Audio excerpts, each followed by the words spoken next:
안녕하십니까. 부산나우 아나운서 최현호입니다. 어느새 총선이 50여일 앞으로 다가왔습니다.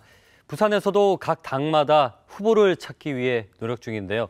이럴 때일수록 어떤 후보들이 나오는지 관심을 갖고 우리 주변을 돌아봐야 될 때입니다. 오늘부터 현장 이슈 취재에 이인건 PD가 함께합니다. 어서 오세요. 네, 안녕하십니까. 이인건 PD입니다. 네, 앞으로 매주 부산의 주요 이슈 현장을 가장 발빠르게 취재해 전해드리겠습니다. 네, 오늘은 어떤 현장을 다녀오셨습니까? 네, 겨울철에는 건조한 날씨로 화재가 빈번하게 일어나는데요. 지난주 제작진 앞으로 한 제보가 왔습니다. 화재가 난 현장이 타다 남은 잿더미 상태로 몇 달째 방치돼 있다는 겁니다. 예, 몇 달째라면 얼마나인가요? 불이 난 이후라면 현장이 상당히 엉망이지 않을까 싶은데요. 네, 맞습니다. 타다 남은 가재 도구들을 비롯해 각종 살림살이들이 아무렇게나 흐트러져 있다고 하는데요. 이렇게 방치된 잔해물들로 인해 인근 주민들이 불편을 호소하고 있습니다. 도대체 무슨 일인지 문제의 현장을 찾아가 봤습니다. 부산 문현동의 한 주택가. 지은 지 40년이 넘은 낡은 집들이 곳곳에 많은데요.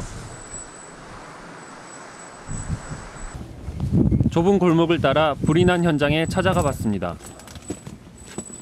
네, 이곳은 지난해 11월 말 주택 4채가 전소된 문현동의 한 주택가입니다.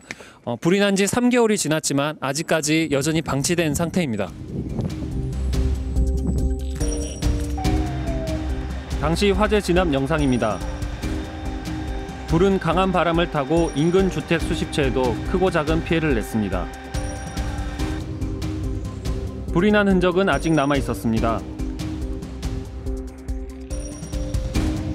타다 남은 폐자재들이 뒤엉켜 있고 각종 살림살이들이 흩어져 있는데요. 다 타버린 캐비넷이 당시 화재가 얼마나 컸는지를 보여주고 있습니다.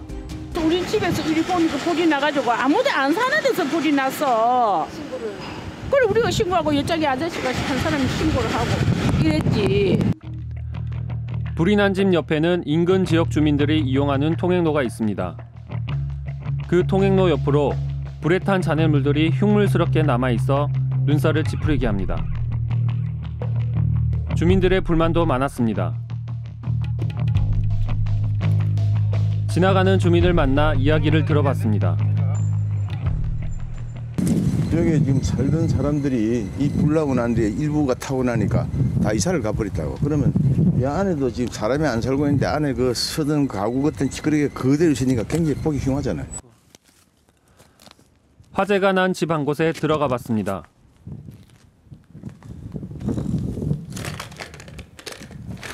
저건 라이터 아닌가요? 네, 맞습니다. 이 밖에도 위험한 물건들이 많이 있었습니다. 야, 지금 못이나 이런 나무들이 아직까지 군데가 안에 있네. 현장에는 뾰족한 철골 구조물 등 위험한 물건들이 무방비로 노출돼 있었습니다. 부엌으로 들어가 보니 쓰다 남은 칼들이 아무렇게나 내버려져 있었습니다.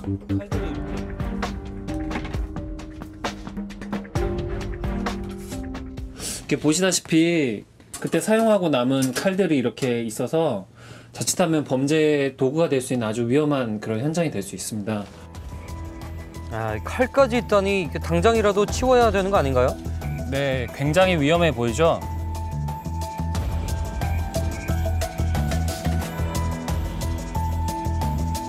불이 난 집 주변을 둘러보니 빈집들이 참 많았습니다.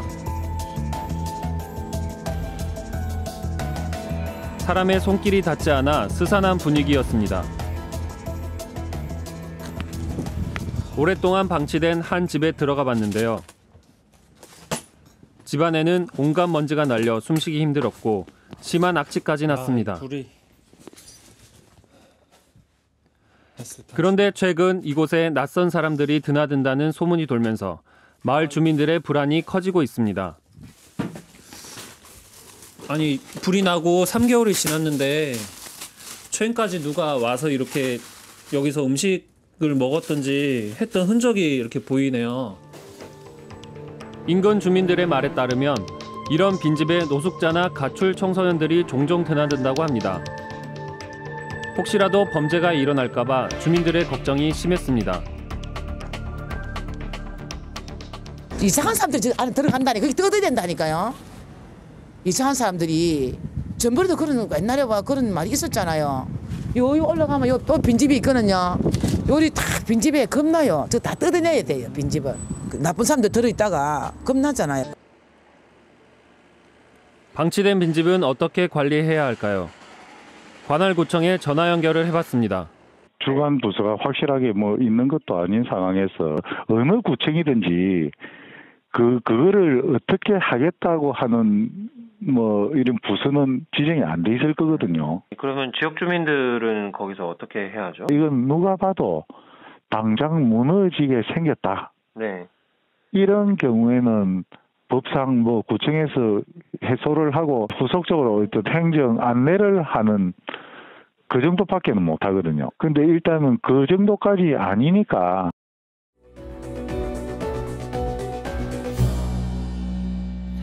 네. 제가 보기엔 이 빈집에서 당장이라도 어떤 사고가 날 것처럼 보이는데 그 정도까지는 아니다. 이렇게 얘기하는 관할구청의 말이 이해가 되지 않는데요. 네, 맞습니다. 구청은 관리하는 담당 부서가 따로 없다며 나몰라라 했습니다. 여러 부서에서 서로 책임을 미루고 심지어 불이 난 것조차 모르는 부서도 있었습니다. 네, 이 관리 감독을 해야 할 관할구청에서 불이 난 사실조차 모르고 있었다니 정말 무책임한 태도네요. 앞으로 더 이상 이런 사고가 일어나지 않도록 하는 게 더 중요하지 않겠습니까? 네, 맞습니다. 사실 빈집도 사유재산이라 구청이 마음대로 철거를 하진 못합니다. 하지만 불이 난 집 대부분은 무허가 주택이라서 주인이 누군지 뚜렷하게 알 수는 없습니다. 이런 상황에서 관할구청은 손을 놓고 있는 것이죠. 그렇군요. 이 빈집들이 방치되어 있는 사이에 그 피해는 온전히 인근 주민들이 받아야 되는 건데 하루빨리 조치가 필요하지 않겠습니까? 네, 구청은 빈집이 방치되는 순간 주민들의 일상과 안전마저 위협받는다는 사실을 꼭 명심해야 할 것입니다. 앞으로 주민들의 불안을 잠재울 수 있도록 빈집 관리가 제대로 지켜지는지 꼭 지켜보도록 하겠습니다.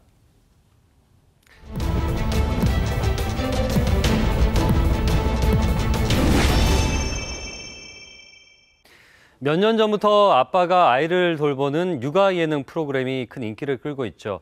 이 공통적으로 육아가 익숙하지 않은 남자들이 좌충우돌하면서 서툴게 아이를 돌보는 모습이 많은 시청자들의 웃음과 또 공감을 이끌어내고 있습니다. 이인건 PD는 육아 예능 프로그램 즐겨보십니까? 네, 그럼요. 사실 예전에는 남자가 육아를 한다고 하면 좀 낯선 느낌이 있었잖아요.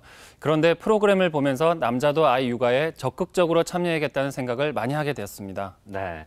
하지만 육아를 하는 아빠들의 현실은 녹록지 않다고 합니다.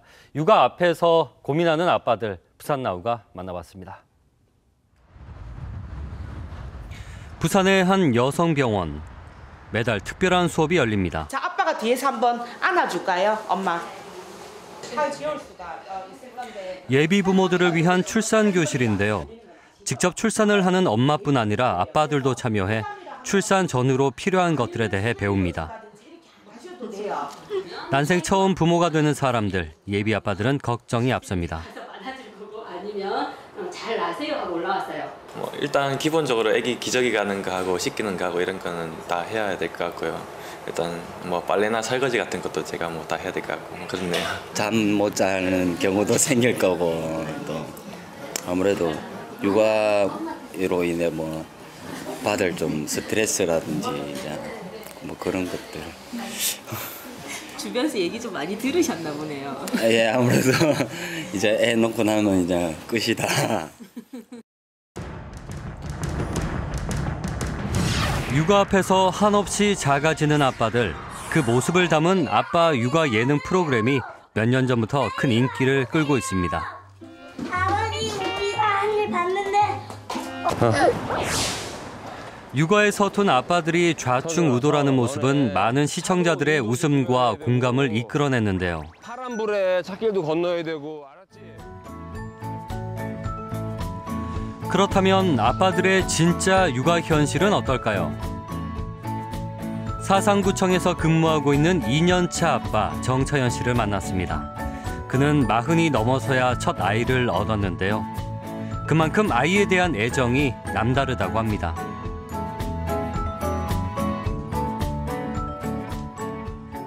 안녕, 자기는 인사가 아닌데 우리가 듣기에는 이제 안녕이라는 인사 말인데 안녕 이렇게 가면 안녕, 안녕 이렇게 이야기를 하거든요, 한 번씩. 근데 그게 너무 귀여워서 귀여운 행동을 지금 많이 하니까 너무 많이 보고 싶습니다. 정차현 씨의 아이 사랑은 구청 안에서도 유명합니다.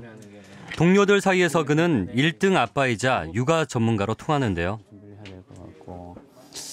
그다음에는 직장에서는 너무 직장 동료들하고 어울려서 일을 잘하고 특히 가정에 충실하기 때문에 아마 우리 직장 생활하는 남자 직원들도 저 정차현 직원을 따라가야 안 되겠나 그런 생각을 하고 있습니다. 오후 6시, 정차현 씨가 동료들보다 좀 더 빠른 퇴근 준비를 합니다. 먼저 가겠습니다. 네, 고맙습니다. 예, 수고했습니다. 예. 고맙습니다. 먼저 갑니다. 그가 이렇게 서두르는 이유, 늦은 밤까지 혼자 있을 아이 때문인데요. 걸어서 30분 거리에 있는 어린이집에 18개월이 된 정차현 씨의 아들이 있습니다. 조여가. 아이고, 괜찮나 기분이? 네. 기분 좀 좋아? 네, 기분이 좋은데 회사도 안 하고요. 웃기는 네. 아이를 아기띠로 안아드는 것부터 선생님과 대화하는 것까지 무척 자연스러워 보이는데요. 육아 아빠 정차현 씨에겐 익숙한 일상이기 때문입니다. 안녕하세요. 네, 안녕하세요. 출근하면서 애도 데려다주고 또 퇴근할 때 데리고 오고 제가 가깝고 또 퇴근도 집사람보다는 더 빨리 할 수 있으니까 제가 데리러 가서 데리고 오는 거죠. 최대한 빨리 가려고 빨리 걸어갑니다. 앉아. 자, 이제 끼워. 출발! 야, 아이랑 놀아주는 것도 정말 자연스러워 보이네요. 그렇죠. 여기에는 1년간의 육아휴직이 있었기 때문인데요. 그런데 육아휴직을 쓰는 게 마냥 쉬웠던 건 아니라고 하더라고요. 처음에는 고민을 했었죠. 그러니까 내가 육아휴직 쓴다고 하면 직원들이 하라고 할까 말할까 뭐 그런 생각을 많이 했었는데 직장보다는 우리 아기가 더 중요하죠. 뭐 봐도 괜찮겠죠. 애가 더 중요하기 때문에 뭐 내가 써야 되겠다 이런 생각이 자연스럽게 들어요. 올해부터 부모 육아휴직으로 명칭을 바꾼 육아휴직 제도. 어린 자녀를 가진 근로자라면 부모 한 명당 최대 1년까지 육아를 위해 쉴 수가 있습니다.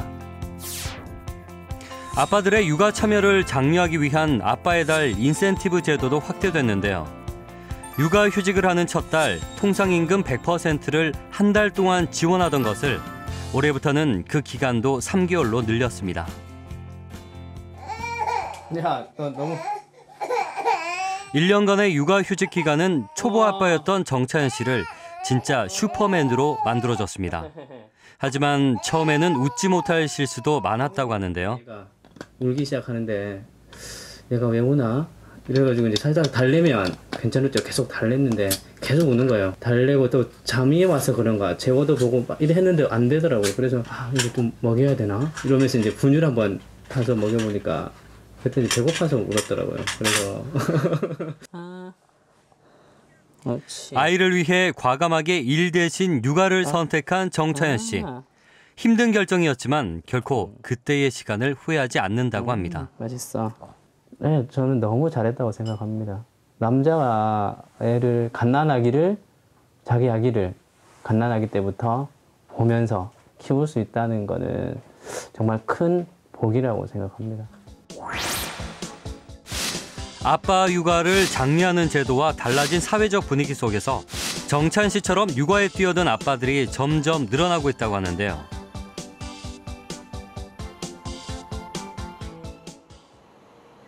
그렇다면 부산은 어떨까요? 한 번이라도 가족 친화기업 혹은 기관으로 인증받았던 곳들을 조사해봤습니다. 남성인데 그 육아휴직 사용하고 있는 분들이 어느 정도 되는지. 현재는 사용하고 있는 직원이 없습니다. 그러면은 그 전에 사용했던 직원들은 혹시 몇 명? 그것도 없어요. 없습니다. 안 그래도 이번에도 이제 육아휴직 예고를 한번 해봤는데 신청자들이 아무도 없습니다.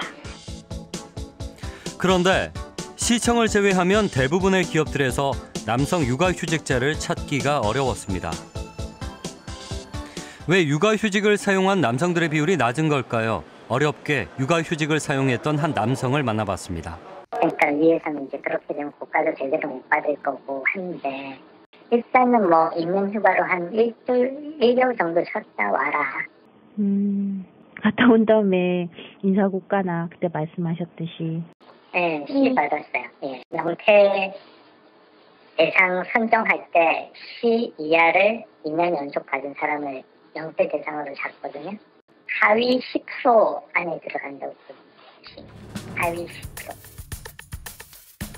그러니까 육아휴직 사용이 인사상 불이익으로 이어진다는 겁니다. 때문에 남성이 육아휴직을 사용하더라도 그 기간이 짧거나 많은 경우 아예 육아휴직 신청 자체를 포기한다고 합니다. 일단은 뭐 전례 자체가 없고요. 전례가 없는 게 필요하지 않아서 전례가 없다기보다는 다들 이제 겁내서 안 하는 것 같아요. 육아휴직을 갔다 온다 그러면은 원사무소 아니면 일하기 힘든 뭐 그런 쪽으로 발령이 나는 가능성도 높고 실제로 여직원들 뭐 그렇게 휴직을 갔다 와도 약간 좀 그렇게 발령이 나는 편이니까 뭐 여자 직원들 네, 사회적으로 뭐 유리 판정이 있다는 것처럼 이렇게 남자 직원들 나만 갔다 오면은 그것도 유리 판정이 만들어져 버리는 거니까 좀 꺼려. 한 시민단체에서 아빠들을 대상으로 한 설문조사에서도 이 사실이 드러나는데요. 대부분의 아빠들은 직장에서 문제가 생길까 봐 육아휴직을 망설이고 있었습니다. 현실이 제도를 받아들이지 못하고 있는 겁니다. 이 직장에서의 분위기가 바뀌지 않으면 결국 아빠들에게 육아휴직은 정말 그림의 떡일 수밖에 없는데요. 남자 직장인들 사이에서는 사직서보다 육아휴직 신청서 내기가 더 어렵다는 말이 오갈 정도라고 하더라고요. 네, 심각합니다. 일도 하고 싶고 육아도 하고 싶은 아빠들. 이들을 위한 사회적 배려가 좀 더 필요하다는 생각이 듭니다. 그렇습니다. 그러려면 먼저 아빠의 육아가 얼마나 중요한 일인지 아는 게 필요한데요. 부산나우에서 그 중요성을 한번 짚어봤습니다. 아침 7시. 이승욱 씨의 하루가 시작되었습니다. 잘 잤어 우리 아들? 잘 잤어? 아이들이 깬 순간부터 시작되는 전쟁. 두 아이의 아빠이자 직장인인 이승욱 씨의 아침은 늘 이렇게 분주합니다. 이제 애 깨우고 일단 깨우고 같이 뭐 좀 놀아주다가 밥 먹이고 출근 같이 하고 그렇게 합니다. 이불 정리를 마친 아빠가 아이들 눈을 피해 잠시 출근 준비를 하려고 하면 아유, 아이들 때문에 씻는 것도 마음대로 못하네요. 그렇죠.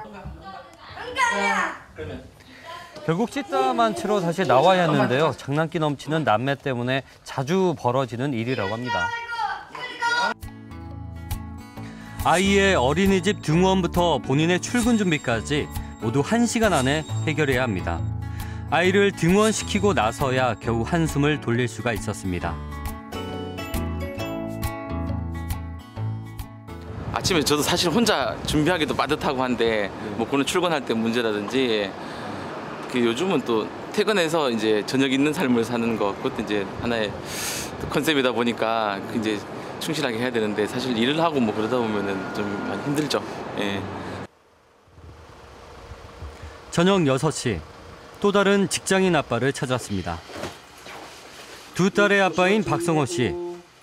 아이들을 어린이집에서 데리고 온 후 옷도 제대로 갈아입지 못한 채 바쁘게 움직여야 하는데요. 저녁 준비를 해야 되기 때문입니다.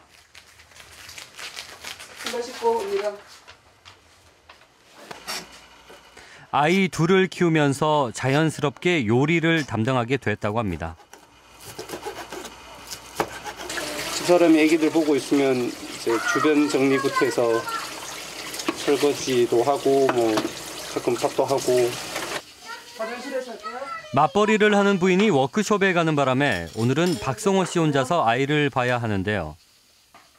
결국 화장실에서 사건이 터졌습니다. 세번인데? 갈아입어야 되겠다. 걔는 앉아서 살았어. 아이를 변기에 잘못 앉히는 바람에 옷을 버리고 만 겁니다. 혼자서는 벅찬 육아. 유난히 부인이 생각나는 이때 한 통의 전화가 걸려옵니다. 엄마다. 여보세요? 여보세요? 나 독일 있다. 나 독일 있다. 맞벌이인 두 사람은 아이들을 위해서 휴직을 고민해 보기도 했지만 결국 포기했다고 하는데요. 아무래도 경제적인 문제가 아무래도 제일 크겠죠. 다들 그렇지 않나요? 맞벌이 하는 이유가 결국은 돈 때문이고. 애기들한테 좀 그런 거 미안한 감이 있을 것 같아요. 네, 미안하죠. 특히나 늦게 가서 막 근무 마치고 빨리 온다고 와도 1시간 조퇴하고 이렇게 와도 뭐 5시간 40분, 30분 이렇게 돼서 갔는데 우리 애기만 있고 아빠 보자마자 뭐 글썽글썽하고 있으면. 저녁 준비가 다 되어가는 시간. 아빠가 주방에서 뒷정리를 하는 사이 집안은 장난감으로 난장판이 됐는데요. 아이들이 어지른 장난감의 정리정돈도 아빠의 몫으로 돌아갔습니다. 완전 뜯어졌잖아. 뭐가? 사람들이 농담 삼아 그러죠. 사람들이 결혼하면 정말 좋다고, 안 하면 더 좋다고. 근데 뭐 애기들 있어서 뭐 더 케어해야 되고 힘든 게 있지만 애기들 있어서 좋죠. 재밌고 이쁘고. 자, 누우세요. 제자리에 누우세요. 숲속은 온갖 생명체들로 가득합니다. 밤 10시를 훌쩍 넘긴 시간. 박성호 씨가 아이들을 눕힙니다. 아이들을 재우는 것까지 아빠의 역할. 엄마가 없는 오늘 같은 날은 하루가 유난히 깁니다.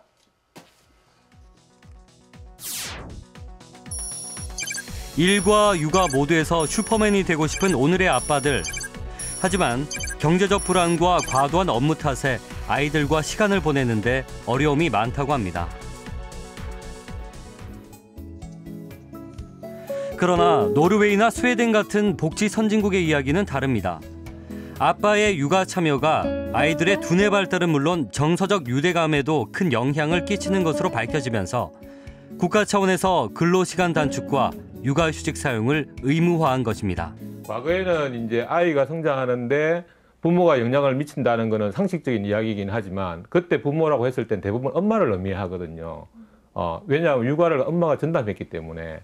근데 지금은 이제 이후에 그 연구나 이런 것을 통해서 보니까 아빠가 엄마 못지않게 중요한 역할을 하거나 경우에 따라서는 엄마보다 더 중요한 역할을 한다라는 게 이제 연구를 통해서 밝혀지게 된 거죠. 이게 아빠의 양육 참여를 갖다가 내가 돕는다 이런 차원으로 생각하면 안 되고 그러니까 선택이 아니라는 말이죠. 필수입니다. 아이를 낳은 이상에는. 여기 어려운 사회 여건 속에서도 보다 적극적으로 육아에 참여하는 아빠들이 있습니다. 부모들이 직접 운영하는 공동육아 어린이집인데요. 이곳의 아빠들은 정기적으로 일일 교사를 맡습니다. 직장 일을 미루고서라도 열정적으로 아이들 교육에 참여하는 이유. 아이들의 성장 과정에서 아빠의 역할이 얼마나 중요한가를 인식하고 있기 때문인데요. 직장 생활 하면서 하기가 사실 부담이 없는 건 아닌데요. 근데 우리 아이들을 일반 어린이집에 단순히 이렇게 그냥 맡겨만 놓는 것보다는 함께 이제 교육 과정에 참여를 하고 이제 함께 키운다는 게 또 이 하나의 또 의의가 있으니까. 이곳의 아빠들은 한 번도 육아를 전문적으로 배운 적은 없습니다. 하지만 아이들과 함께 보내는 시간이 늘면서 저절로 아빠의 역할과 자리를 찾았다고 하는데요. 아빠로 태어나는 것이 아니라 아이들과 함께 아빠로 성장하고 있는 겁니다. 여기 안 보내는 한 3년 동안은 잘 몰랐어요. 방법을 어떻게 커야지 같이 그런 건지. 이게 막 육아책도 보고 막 하는데 이게 또 이론하고는 안 맞으니까 많이 한계가 있었는데 여기 와가지고 이제 아이들하고 내가 같이 크는 것 같아요. 이제는 그냥 같이 부딪히니까. 끊고 말하고 싶은 말씀하시면 되고요. 한 달에 한 번 이곳에서는 아이들을 위한 아빠 모임이 열립니다. 인생을 살았다고 했습니다. 환갑을 훌쩍 넘긴 중견기업의 사장은 평생을 죽자 퇴근 후 모여 진짜 아빠가 되기 위한 공부를 하는 겁니다. 온갖 효도를 다해왔습니다.